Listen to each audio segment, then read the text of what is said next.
Hi there, it's Ashton Johnston again. For the interactive assignment this week, I am doing the iodine clock reaction experiment using items that I bought at a convenience store and at the grocery store. The items that I needed were hydrogen peroxide, iodine, vitamin C, cornstarch, and distilled water.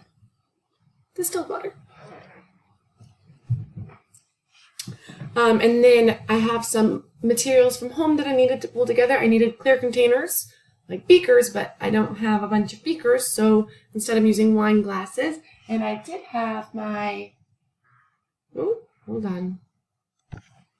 Sorry, I had to run downstairs. I was looking for my measuring tool.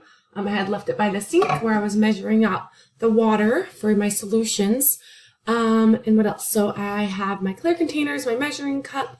I have some spoons for both crushing and for stirring.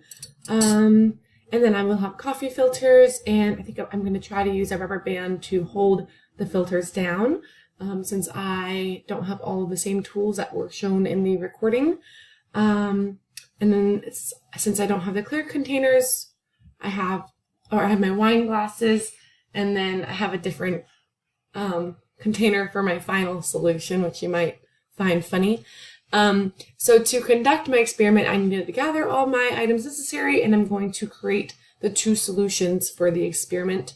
In solution A, we are going to have, and if you can see, I have them labeled, solution A and solution B. It's very light, but I can see it, so I can distinguish them. It's on a piece of tape.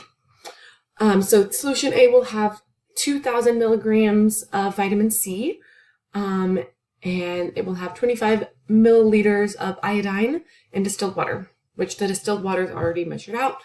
Solution B will have about 0.4 grams of cornstarch and 150 milliliters of 3% hydrogen peroxide and distilled water.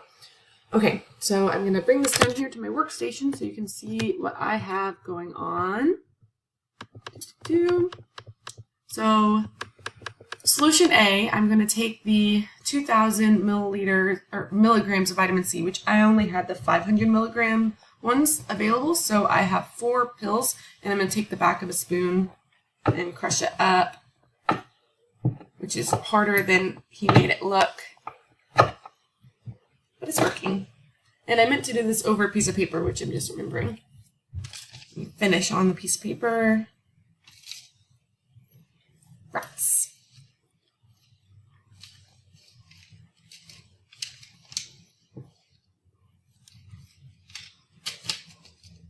Okay.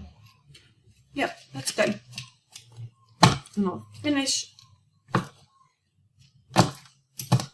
breaking it up. And he said it's okay if it's not all fine powder, but you do want to have enough so that there's enough of it that will dissolve so it can react with the other parts of the experiment. All right, so that's pretty crushed up. There are some bigger ones, but for the most part, it's all powder. That looks really good. I think it's even more crushed up than he did it, so hopefully that'll be good.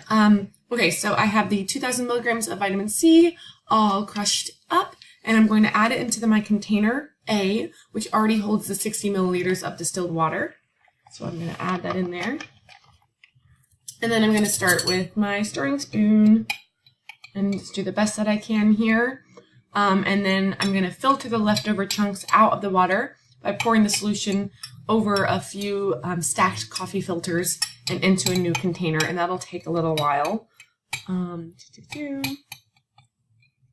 Stir as best as I can, though. Get as much of it dissolved. Okay, and I'm going to pause it to go get the coffee filters.